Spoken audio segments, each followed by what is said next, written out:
It's often asked, when do I need a manager?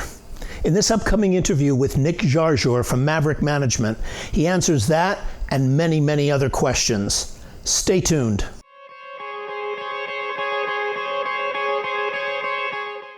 Hey, it's Ritch Esra coming to you from MUBUTV. We're here live at Muse Expo in Hollywood.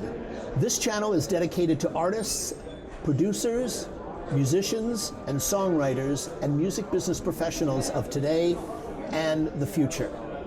We managed to catch up with Nick Jarjour of Maverick Artist Management. Nick, thank you so much for doing this. Thank you for having me. Appreciate it. Appreciate it. Thank you. Nick, you've been in the business now for what, a good couple, a decade or so. Yeah, over a decade. And it's funny. You and I share the background. You went to Trebas. I taught at Trebas. Yeah. For a couple of years way back. And I'm curious, what is, in your mind, what is the role of an artist manager in the business today? Because it's changing from when you got into it. Yeah, I think it's a very multifaceted role. I think managers have always been people who have had to be quick on their feet and adjust and adapt accordingly. And the job is always changing and growing and progressing, but I think now more than ever a manager has to be a multi-hyphenate. They have to, find new entrepreneurial ways to advance artists' careers and think outside the box, because the music industry is evolving and changing so fast. Okay, all right. Do you find that managers today have more power than they used to in terms of the marketplace the way that it is now? I think that the artist has more power, and I think if the manager is doing their job and working for the artist, then the manager then has more power, because we have to empower each other. It's a time of artistic empowerment. That's what my company and our businesses are all about. Okay. Empowering the artist and seeing their vision, really seeing it through. Okay, all right. Let me ask you, in your opinion, when do you feel that an artist or a songwriter or a producer needs management?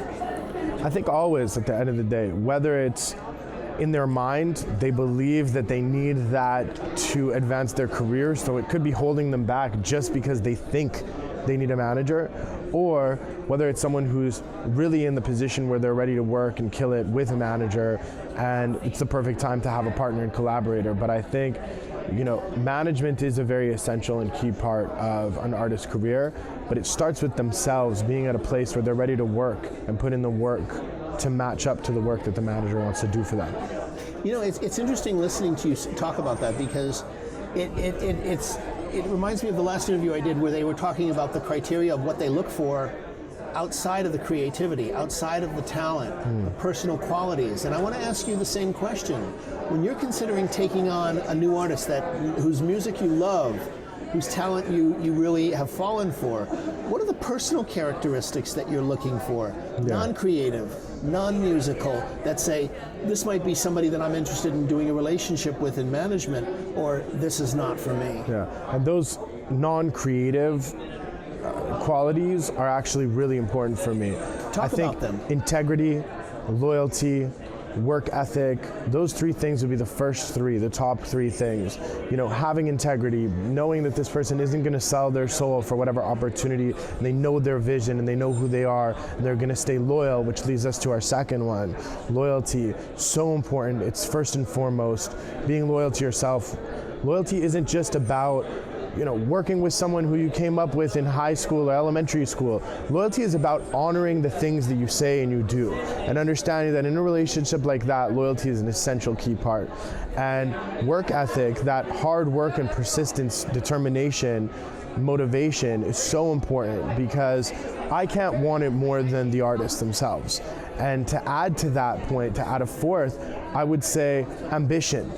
Seeing this artist go out there and create opportunities for themselves. I think a lot of creative people don't understand that the first and original job of a manager is to manage the opportunities that the creative people bring.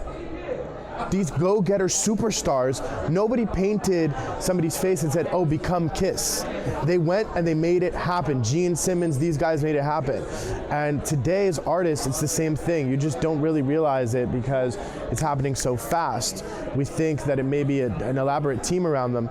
it's really about that one person, the artist and the creative person first and foremost, you know? Yeah, no, absolutely. And I find a lot of times you hear artists talk about this, that they think they would have a career if they had a manager, as if the manager is going to give them a career. But that's not the reality, because there's no career to manage. So it's interesting hearing you talk about that. Exactly. And the work ethic is so crucial, you know, in terms of who somebody is. Given that that's what your criteria is, how much time do you take when you're going to consider a new client? How much time do you take working with them and getting to know them in relation to these qualities before you say, let's pull the trigger? It's a really good question. You know, you never know, but you get a sense of things. You have an instinct. You can feel it from your gut instinct from the beginning, and sometimes you could still be wrong. However, I think it's really a case-by-case basis. You should take your time. You know, I do my best to take my time to really feel situations out. It's such a high-paced industry. There's so much happening that sometimes you can't. Sometimes you have to move faster. But one lesson that I teach the young managers that I sign, because I'm developing a few managers, is take your time. Don't be afraid to take your time, because everything happens in that divine timing. But you know, don't also be afraid to go for it. If something is urgent, sometimes you have to pull the trigger and make the decision. And if it doesn't work out, well, you'll have to figure it out at that point, you know? That's interesting that you know, you're taking on young managers to work in your company. Tell me the qualities that you, because they're obviously a little different than an artist. Of course. It's not the same elements. So what kinds of things are you looking for in talent that you might be looking to bring into your company from the management end? On the management side, you know, I'm looking for people who are driven and motivated, similar to the non-creative talents that I'm looking for in an artist. Loyalty, integrity. I think that the most important quality is that determination and fire and ambition inside someone. And you know, one young manager that works for me, when he was 15 years old, he contacted me every single day for a year. He was emailing me, calling every week, once a week, and emailing every single day or other day. Borderline, you would think this guy's crazy. However, when I read his emails and I saw what he was saying, I said, wow, this is really interesting. And I still let it pass. I wanted to see he's 15 years old. I test different situations out. At age 16, he was still hitting me like that, just as motivated as ever. And by about 16 and a half, I signed him. He's the youngest kid that I started working with. And this kid, at 18, as a manager, he just signed his first artist now at 18 years old. And he's already developing a lot of different relationships and doing amazing. So I think it's about persistence at the end of the day. Were you giving him encouragement in all of this time when he was, I think that it's important for me to give more than I received coming up, and to try to be the leader that I wish I had in my career. So I try to give as much as I can. I don't try, I give as much as I can, but you also have to learn to do it yourself. And you also have to be a self-starter, you know? And self-motivator. It's interesting, as you were speaking about this situation with this kid, I don't know, have you seen the Defiant ones yet? Yes. Okay, there's that great story that Jimmy Iovine tells where the first time he ever heard Trent Reznor, and he was like, this has got to be something that I want, and it was like, but Jimmy, it's a signed artist. And how he called him and called Steve Gottlieb, the head of the for a year, every day. This is Jimmy Iovine, you know. I call people, and I call people every day too. That I might call for a year. I'm never too anything to, you know, I have to have that intern mentality, and everyone around me has to have that mentality. It's something that I'm very, very adamant about. Because if you're not able to sweep up the floor and run the business, you can't be a CEO. That's right. That's right. I remember, you know, it's funny, you're bringing up a quote that I remember. Barbra Streisand, one of the biggest stars in the world, once said about that. She said, no one is too big of a star to ever audition for something that they truly believe in. No one. No one. And it's very true. No matter who you are, you believe in that, that's really your commitment, then you audition. And to all the artists or writers or managers or potential executives who contact me, you know, I'm so honored that these people reach out to me, and I'm watching them and I'm seeing what it is. And sometimes if you really want something, you're going to keep going. If you tell me, I really want to work with you, Nick Jarjour, specifically, yet you hit me for 6 months and then it's not interesting to you anymore and you go do something else with that same fire, obviously it was not real to begin with. Right. You know, so I'm looking for those real connections. You're looking for that. Yeah. Talk about the clients you have. You deal specifically in the world of songwriters, record producers. Are some of your other clients also on the artist side or on the writer side, or are you focusing primarily on the creative writing, producing side? You know, my vision is not focused only on songwriters or producers or artists. My vision is focused on great music and working with people who create great music and great art and move culture. And you know, we positioned ourselves behind these producers and songwriters like Stara, who just won Songwriter of the Year at the ASCAP Award, or Alex the Kid, who's one of the biggest artist development producers who developed Imagine Dragons, to some of his upcoming artists are about to be the biggest artists in the world. Yeah. All the way to a Circuit, who's, you know, produced over 20 #1 worldwide hits, over 100 million units sold, who's a visionary behind Katy Perry and Miley Cyrus and all these different sounds. You know, across the board, I think each one of them are stars. And if one of them was a singer or one of them was whatever the case may be, an architect, I would still believe in them because these are brilliant creatives. Now, ultimately, on the artist side, I want to work with artists that are here to create legacy careers. So, you know, Stara as an example, she's a very, very reclusive artist, but she does release some of her artist material. And I believe that the quality of that material is so high that it's something I can really stand behind. So when looking for artists personally, when managing them, I'm really looking for that quality. And I'm looking to develop artists on the label side and on the publishing side more so, because I feel like we can help inject their projects with hit songs. And that's what makes the music industry tick. You know?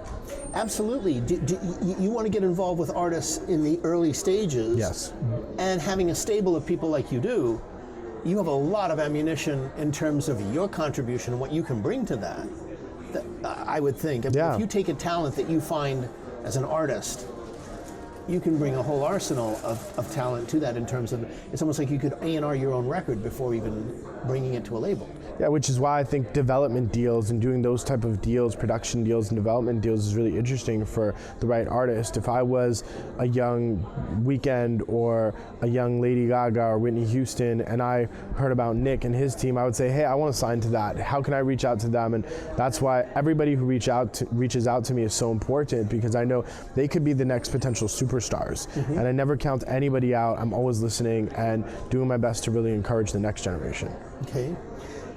You know, one of the things when I was preparing to talk to you that I came across that I thought was really interesting is I came across a video where you were speaking to a group at a conference, and you spoke about a concept called mental Wi-Fi. And I was wondering if you could speak to us about that. I mean, I really thought that that was a fascinating concept and very, very, very relevant to artists and to just people in general who really are committed to their careers. Yeah, mental Wi-Fi is a concept that I developed that is also a book and series that we're developing, where it really talks about something I think we all know about, but we don't really talk about, which is this interconnectivity that exists today.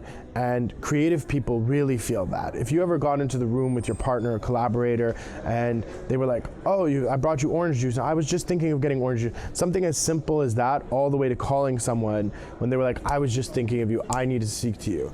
You know, and the more powerful we get with our signal, with our spirituality, with meditation, with work ethic, with driving ourselves towards what our actual goals are around like-minded people who also have that higher connection, we can really tap into this concept of mental Wi-Fi on a deeper level. And I think it's a really important part of our society today, because we live in this collective mind today. And we're so interconnected with the internet, but we forget that we were connected before that, spiritually. And I really want to bring that out using mental Wi-Fi and help people change their lives and reach higher levels of success through the different concepts that I'm applying with that, you know? It also, if I recall, you also spoke about the element, and forgive me, I'm forgetting the first word, something hotspot. Yeah, yeah. Was it artist hotspot or? No, well, yeah, being a hotspot. So, being a hotspot, you know, which is a very important component, I think.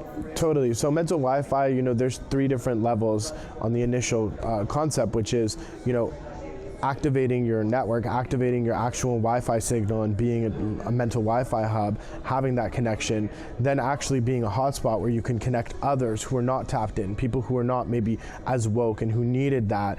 And then on the highest level, you know, being a tower and actually connecting millions of people together and then driving that to connect millions more. So there's definitely levels, and as you continue to grow through it, you can reach those higher levels. Anybody can.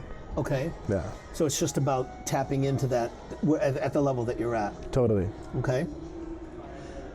Last question.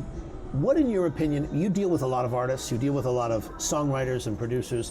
What do you feel, being on the front lines, is the greatest challenge that artists and producers and songwriters and creatives in general face today? I think the greatest challenge that artists, songwriters, producers, and creatives face today is themselves.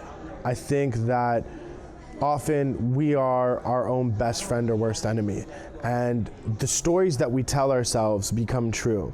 So I would say that a lot of opportunities are missed because of overthinking and illusions that we all have as humans in today's society.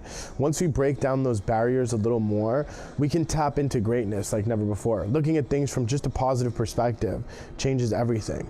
So, you know, that would be one of the biggest barriers. Another one would be, on a more tangible level, there's so much noise today. You know, there's so much music just from the majors and just what's submitted to Spotify every Friday, 30,000 plus songs every single Friday submitted to just one playlist.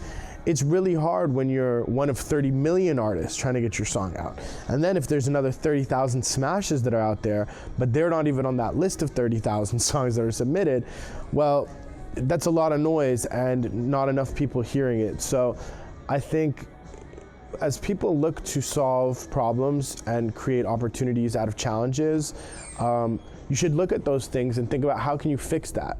How can I create more curation? How can I create different communities, and what can you do to break the mold and help artists? The more challenges that there are for artists today, which there are a lot, the more opportunities there are for entrepreneurship today.